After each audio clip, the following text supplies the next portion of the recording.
Chapter 3. Patrick POV. Mahigit 3 taon na ang lumipas, pero ni Anino ni Scarlett hindi ko man lang ito nakikita.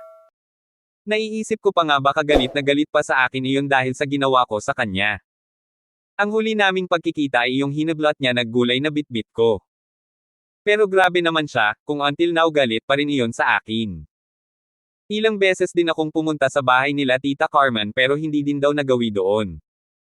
Ang sabi sa akin ni tita, masyado daw naka-focus iyon sa kanyang pag-aaral. Kaya hindi na muling dumalaw ulit sa kanila. 1 taon na lang gagraduate na siya ah.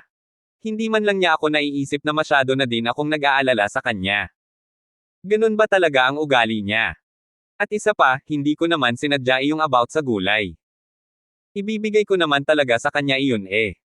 Ang gusto ko lang naman sana magkausap kami saglit pero bakit naman kasi biglaan niyang hinablot ang gulay? Iyon tuloy nagkadurog-durog ang dahon. Hay nako Scarlett. Napabulong na lang ako sa aking sarili. Napapailing na lang ako kapag naalala ko ang mga pangyayaring iyon. Gustong-gusto ko din puntahan iyon kung saan siya nakatira, ang inaalala ko kasi baka hindi niya naman ako harapin. Kaya isa lang ang naisip ko, sulatan ko na lang siya. Para naman kahit papano alam ko kung ano ang sitwasyon niya. Hindi ko rin naman siya ma-text kasi wala naman daw iyong cellphone sabi ni Tita Carmen. Ito lang ang tanging paraan para may communication kami sa isa't isa. Kaya bago ko ipapadala ang sulat sa kanya pinagawan ko muna ito ng isang singsing. Pinasadya ko talaga itong paggawa ng singsing, gusto ko kasi may 3 heart ito sa itaas.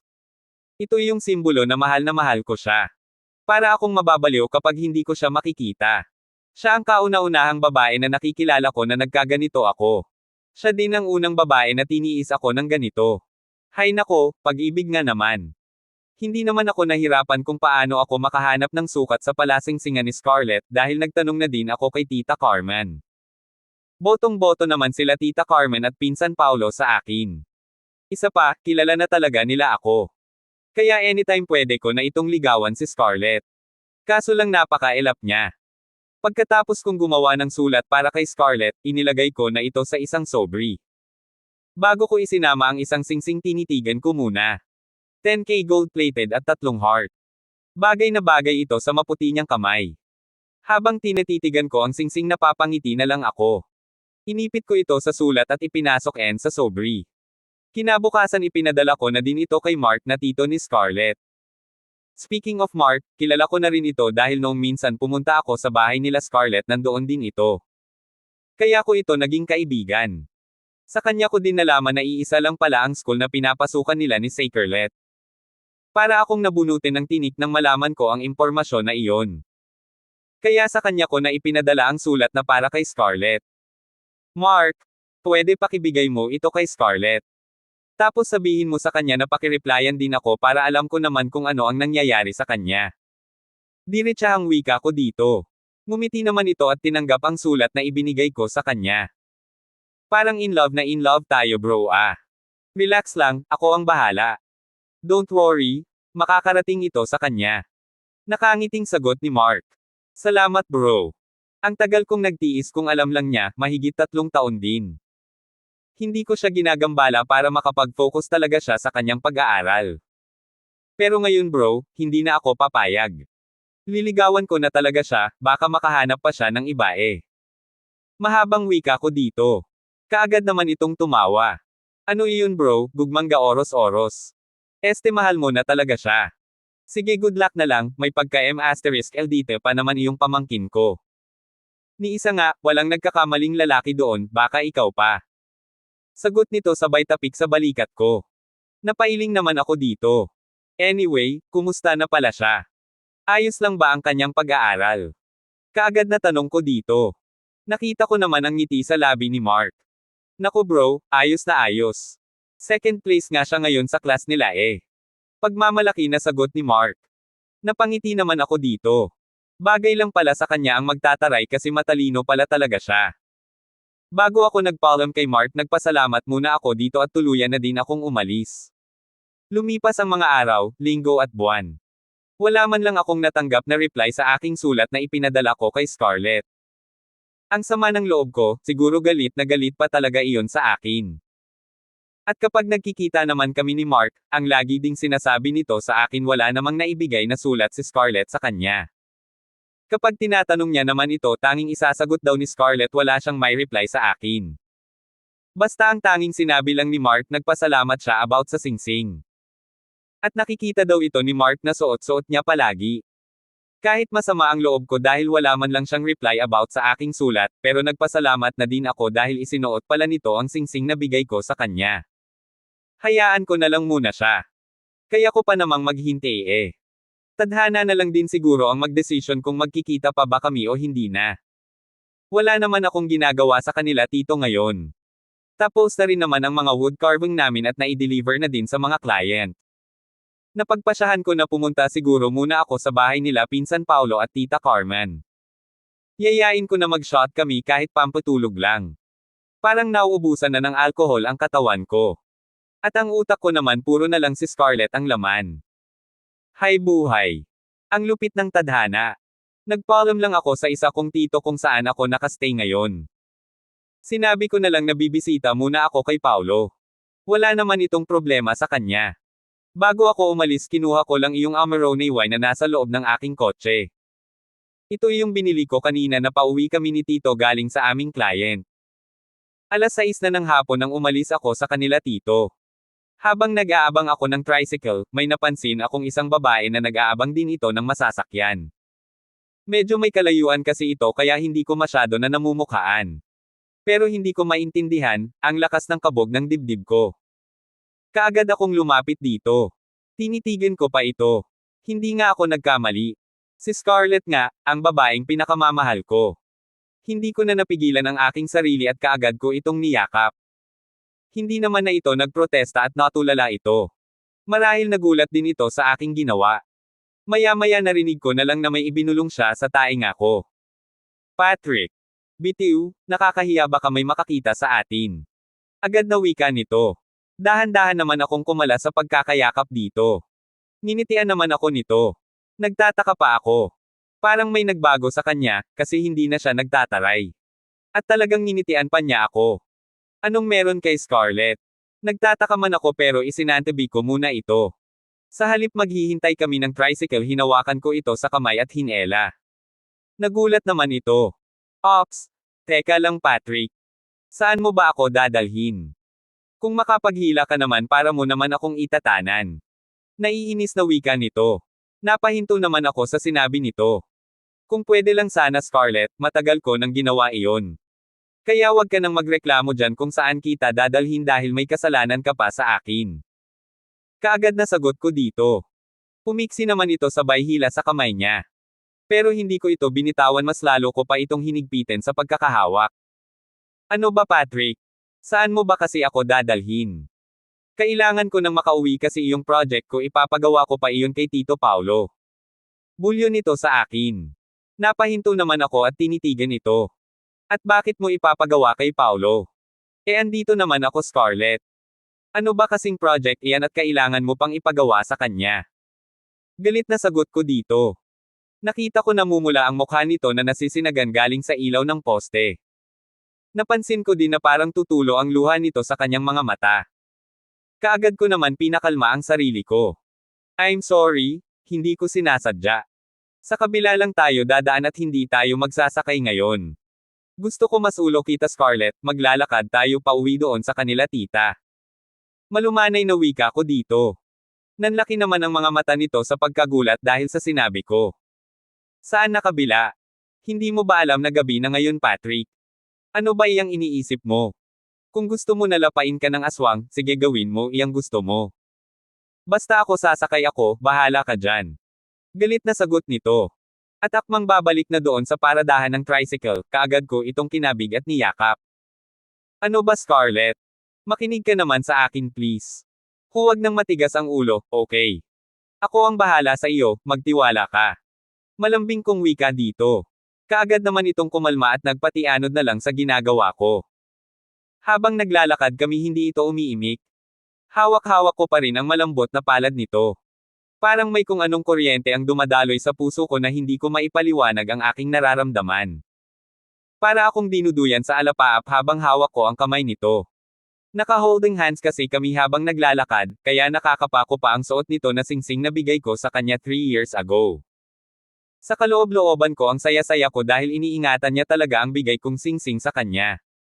Habang tinatahak namin ang daan pauwi sa kanila Tita Carmen, madaanan namin dito ang isang ilog. Kaya ko din nalaman na may isa pa palang daanan dito nang ituro ito ni Paulo sa akin noon.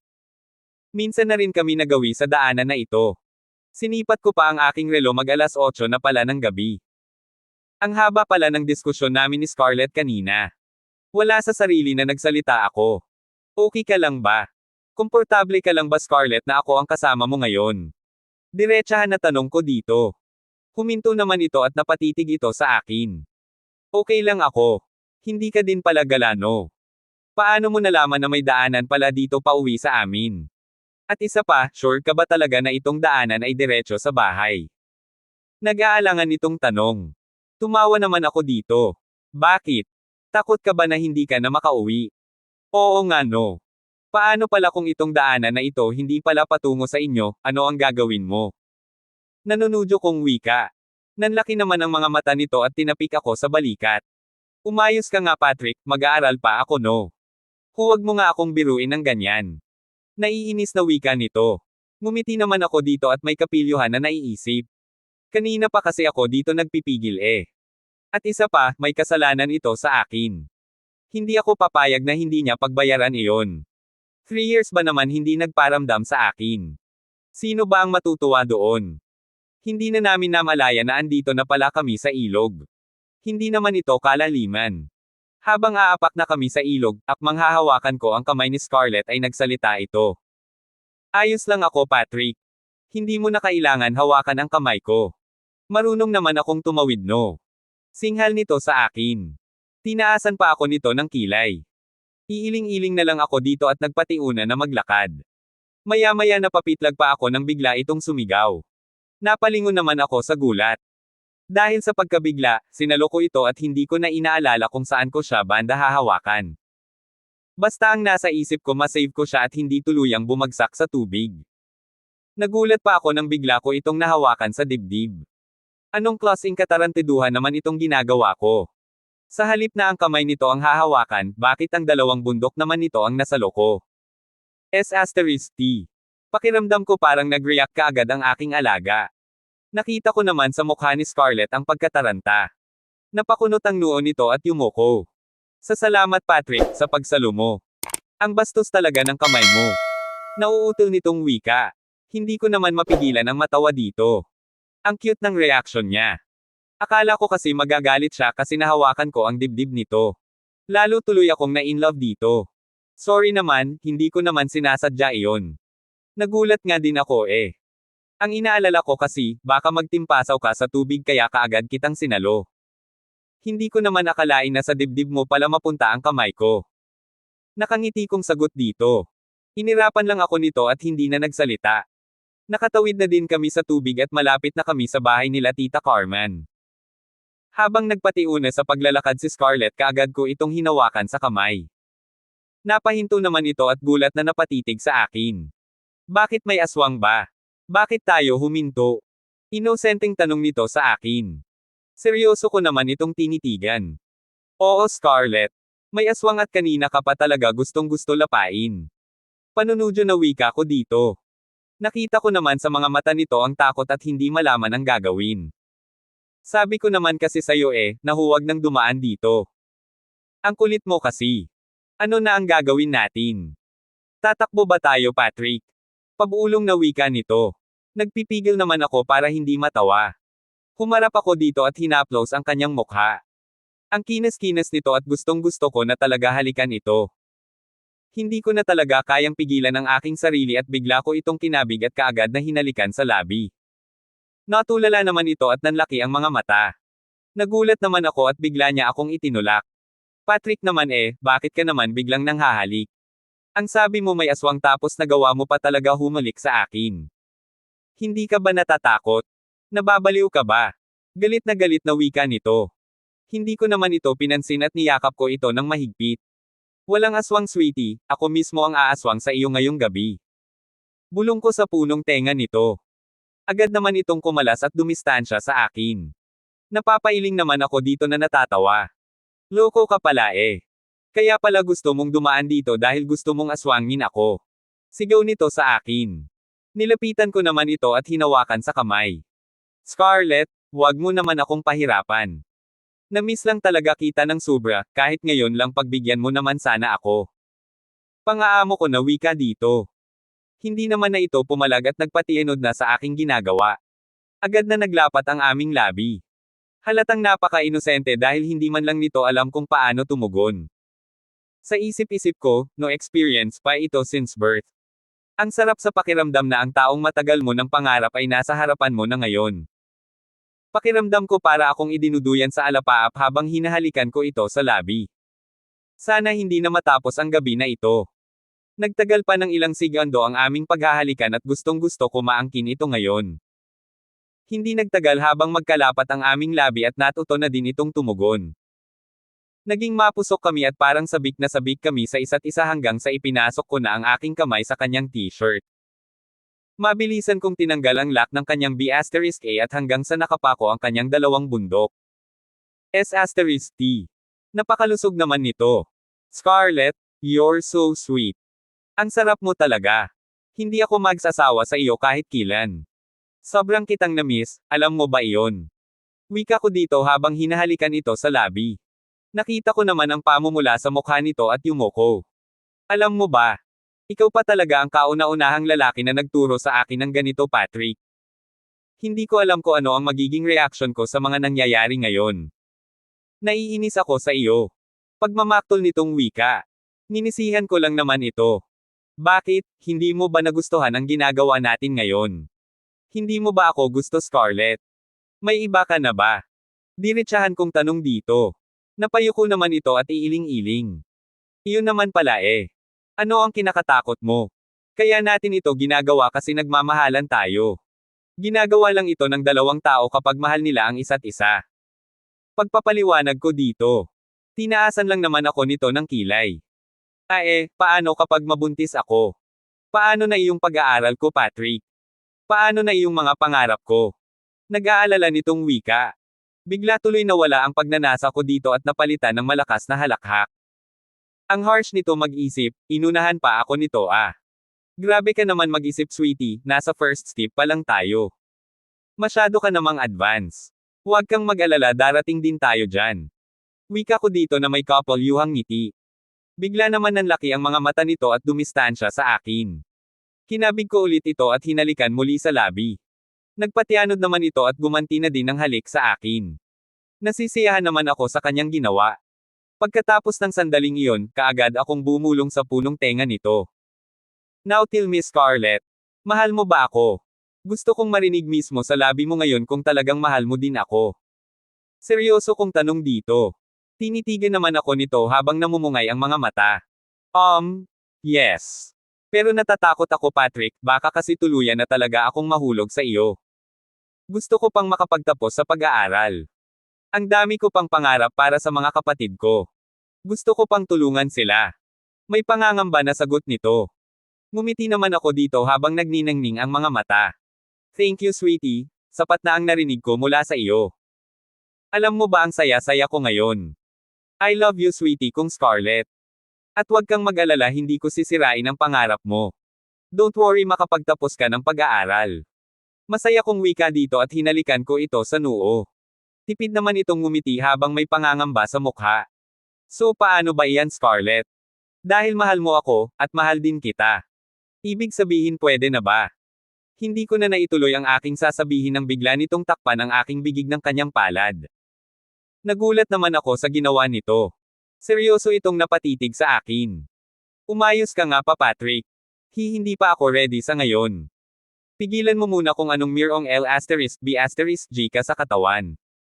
Pautal-otal nitong sagot. Napahalakhak naman ako dito ng malakas. Napataas naman ito ng kilay at kita sa mukha ang pagtataka. Marahil nagulat ito sa naging reaction ko. Scarlett, I mean kung pwede na ba tayong umuwi? Baka magtataka sila, Tita Carmen, kung bakit ginabi tayo. Baka ano pa ang iisipin nila sa atin. Nakangiti kong wika dito. Agad naman itong napasimangot at humalukip-kep. Siguro iba na iyong nasa isip mo no? I know? Iniisip mo na baka pagsamantalahan kita. Ikaw talaga, masyado kang green-minded. Hindi naman ako ganoon Scarlett, malaki ang respeto ko sa iyo at sa pamilya mo. Seryoso kong wika dito. Nakita ko naman na napakagatlabi ito at parang napahiya. Pinindot ko naman ang ilong nito sabay ngiti. Ngayon ko lang nalaman na ang sarap pala nito kasama. Napaka-unique ng attitude niya. May pagka-moldite siya pero kalog ang personality. Ito yung hinahanap ko sa isang babae, diretsahan magsalita. Higit sa lahat walang tinatago na ugali. Kung ano ang pagkakilala ko sa kanya 3 years ago until now ganun pa rin siya. Hinawakan ko na ito sa kamay at naglakad na kami pauwi sa bahay nila ni Tita Carmen. Baka isipin pa ng ina nito pinagsamantalahan ko ang anak niya.